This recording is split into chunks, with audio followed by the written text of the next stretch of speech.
নমস্কার, আমি homeopathy practitioner doctor কোমল বর্মন।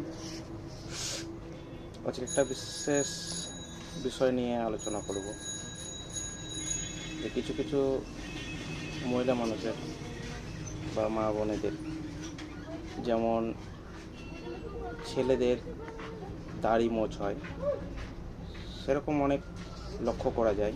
অনেকেরই মা বোনেদের এটা হয়। আসলে এটা কেন হয়, কী কারণে হয়, এই বিষয়গুলোই আজকে একটু সংক্ষেপে বলব।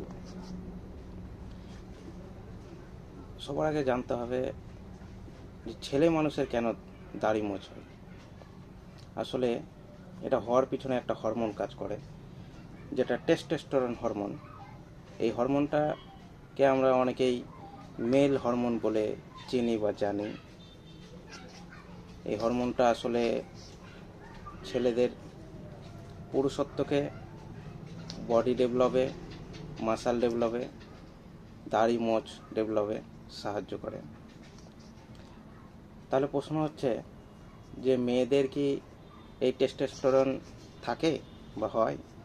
হ্যাঁ, অবশ্যই মেয়েদের টেস্টোস্টেরন থাকে, কিন্তু অল্প পরিমাণে। কিন্তু যেসব মা বোনেদের একটু বেশি টেস্টোস্টেরন থাকে, বেশি ক্ষরণ হয়, তখন সেক্ষেত্রে তাদের লক্ষ্য করা যায় যে ছেলেদের মতো তাদেরও দাড়ি মোচ আসতে থাকে। এই ছোট্ট ইনফরমেশনটা দেওয়ার জন্যই ভিডিওটা করা। ধন্যবাদ।